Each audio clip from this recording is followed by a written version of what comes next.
Hey, what's up guys? My name is Aishul and welcome back to another video on this channel. Today in this video, let us discuss about this ultra wide monitor that is in the back of me, and trust me, this is the only ultra wide monitor that I like and this won't break your bank. I'm talking about this MSI MAG401QR that just amazes me for the price to value ratio that you get out of this monitor.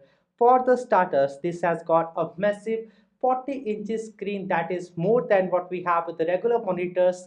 That are the 34 inches VA panel that we have in the market, and the price is exactly the same with all those monitors that we have. This monitor has a size that truly matches its performance, and this is really the best ultrawide monitor considering the price. So let us find out in this video that what is the hype all about and why this is the best recommended monitor by me in the year 2024. So without wasting any time, let us just get straight into this video. Now first, let us talk about for what people this monitor is meant for, and really if this is the perfect monitor for you or no. And the answer is that this is a gaming display that is not for the light-hearted people, as it is simply a very massive screen with a lot of drawbacks and a lot of positives to this monitor that I will discuss in this video. But that does not rule you out, because every monitor has its strengths and weaknesses, and that is the main goal of this review, to help you decide that whether this MAG401 QR is the best monitor for you to buy or no. So let us start with the display of this ultra wide monitor, because that is the main highlight. Now this is a 40 inches monitor with the IPS panel, and again this is a pro point on this monitor, because for the same price what you get in the market is just a VA panel that may be capped at 34 inches, and because you're getting the very similar thing in a low price, maybe $500 to 600 Canadian dollars, I think this is just a deal breaker and the main point on this monitor. This is rather an interesting thing in my opinion. Generally, VA versus IPS has their own positives and their drawbacks, but IPS panels are still a bit more superior and more color accurate, and I can certainly say it for this monitor as well. It has got a ton of modes for this beautiful IPS panel, which has got a resolution of 3440 into 1440p resolution, along with a blazing 155 Hz of panel and 1 millisecond of response rate. Now again, this is not the best response rate, because we have got monitors with as low as 0.01 millisecond and even lower, but this one over here is just something that you get the best for the price range that you are getting in the market. I want to let you know that I live in Canada and I purchased this monitor for just 400 Canadian dollars on the Black Friday sale, but normally you can find this monitor again in the price range of between 500 to 600 Canadian dollar.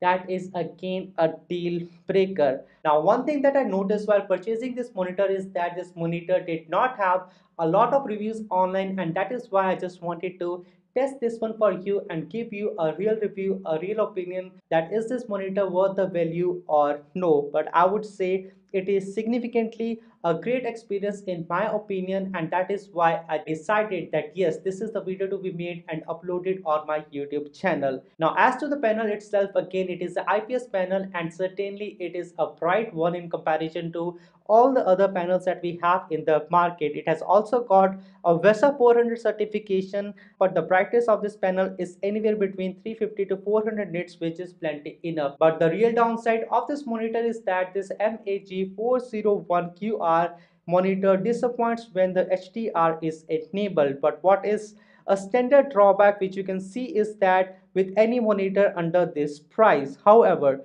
the SDR mode is good, and by tweaking the brightness through OSD settings, it significantly improves experience, and that is the same thing that I've done on my personal setup that I have in this studio. Now, at the same price, you cannot really complain, because when you know all the other VA panels which cost almost the same have got the same brightness as well. The price is the key over here, and I'm talking this thing again and again.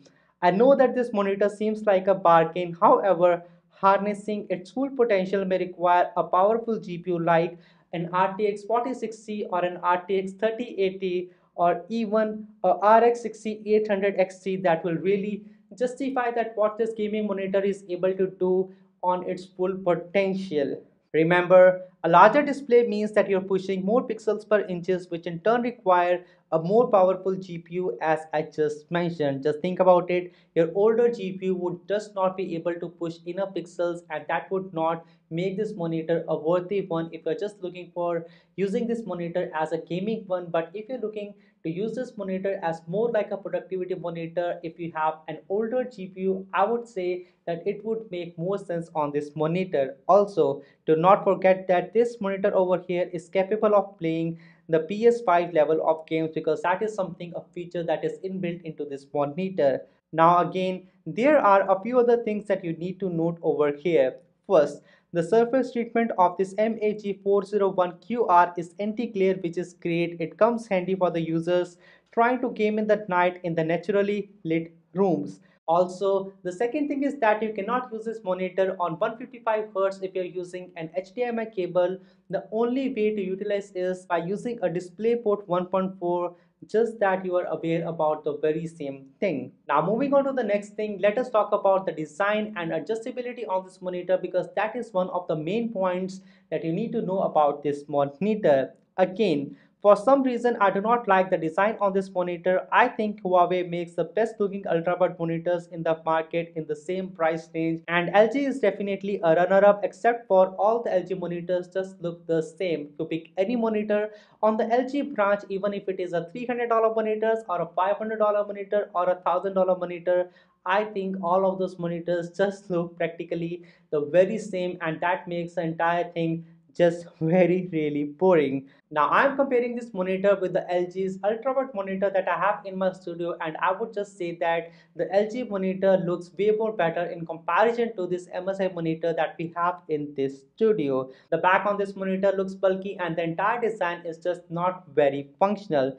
The stand that comes with this monitor is also a bit too large in my opinion, and it covers almost my entire desk. I had to mount it on this VESA mount arm that I have in the studio, and it is able to lift the weight. I would say you need to get a good arm enabled to support this monitor, because the weight of this monitor is way too much in my opinion. The bezels on this MAG401QR are nice and thin except for the bottom border. Now it measures up around 1.5 centimeter. The LG monitor may be a bit more expensive, but it looks way more modern and way more sleek than what we have with this MSI monitor in the studio. Now one important thing that I want to add in this video is that adjustability is a real issue on this monitor, because this monitor does not support a height adjustment, even though it does support the tilt adjustment with the original stand that we get with this monitor. The monitor offers a tilt adjustment between -5 degree to 20 degree, but again no swivel or pivot on this monitor. It also features a shiny back plastic strip across the back and an LED light. Note that the LED light on this monitor is way too dim, and even with the full brightness, that is again not controllable, I think, as I just did not find any setting in the MSI control center that we have. But again, this is just way too dim, and even with this light on, you would not see the effect of those lights on your white wall. Talking about the connectivity and the settings, as we have a lot of features that are baked into this monitor, and these features are way more than what you get on the LG screens normally. When you plug in your MSI monitor with the Windows laptop, it will automatically prompt you with installing this software, and that is something that I did not see with any other monitor that we have in the market. This is just a very good thing to have. With this gaming intelligent application, you get too much granular control, which makes it very easy to set up your gaming monitor. Just use your keyboard and mouse to configure everything on a monitor using this gaming intelligent application. The app even gives you some hotkey options as you can use to switch between different games with ease, and this is just insane, because again the controls are just way too more easy to use in comparison to all the other monitors that I've seen from the Samsung or even some of the LG monitors that I've used in the past, to not come with the controls that are just as easy to use. That is just how MSI is good at making the gaming peripherals for your gaming setup. You get to use multiple input options, including a power delivery that is capped at 65 watts via a USB-C. Now this is something that is very important to me, because I use multiple monitors, and making sure that it will charge the device as well is a great addition, and that is something that I look into the modern monitors. I know there are a lot of LG monitors, especially the Ergo lineup that does not come with a Type-C port, and that is why this monitor is just way more special to me in comparison to the entire LG lineup that costs exactly the same as this monitor. Now, along with that, you have also got a suite of OSD features that are included on this monitor. And speaking of OSD, this monitor inherits many staples from the MSI's previous model, including crosshairs, a shadow boosting mode, a sniper mode, a KVM mode, and more. Navigating these settings is intuitive with a 5-way multidirectional joystick at this monitor's back. However, turning off this monitor requires a prolonged process which may irritate some of the users. Trust me, I am one of them. I just need to long press it, or even if I want to change the modes from the Type-C to HDMI, I just need to click it. It will take some time for the monitor to come on, and then I will be able to change the mods on this monitor. I think it would be great if MSI would be able to make some adjustment in the terms of the software on this device so that the things are a bit more snappier and easy to use on this monitor. Now there are two things that you need to note over here.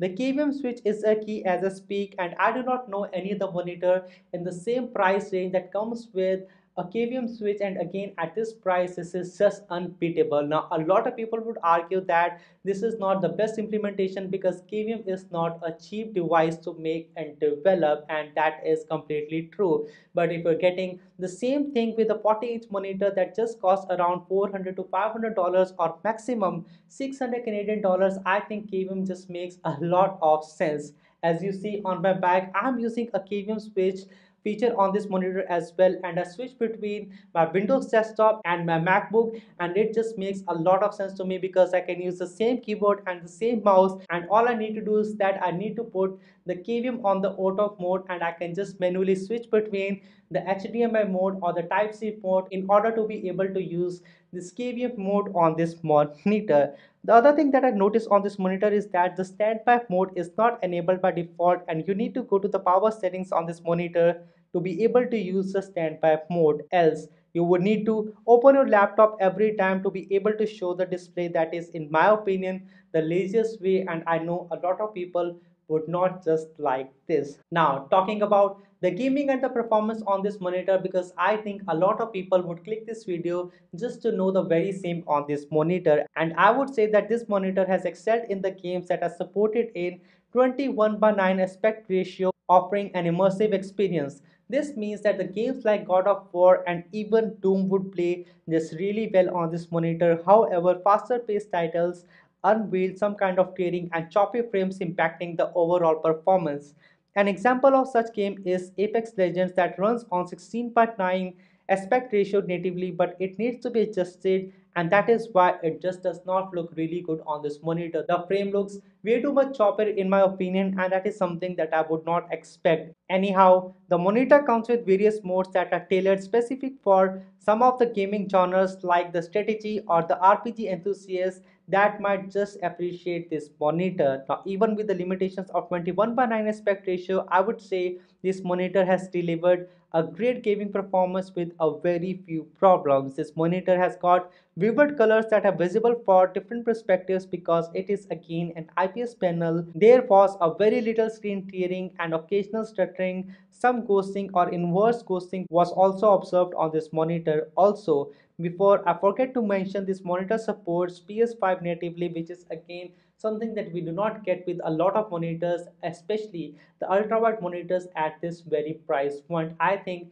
that this monitor over here is just baked in with a lot of features to start with, and again at 40 inches I have not seen any other monitor doing the exact same thing. So well, now the question is that is this MSI MAG401QR worth your consideration in the year 2024 or no? And the answer is absolutely yes.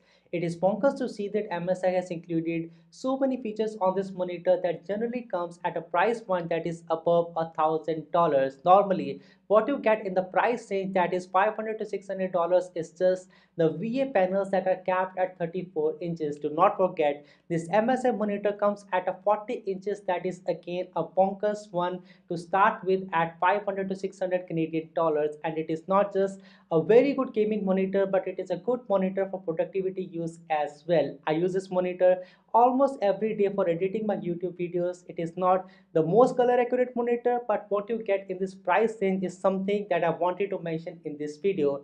And that was all that I wanted to share. My name is Anshul. Thanks for watching, and I will see you guys in the next one. Peace.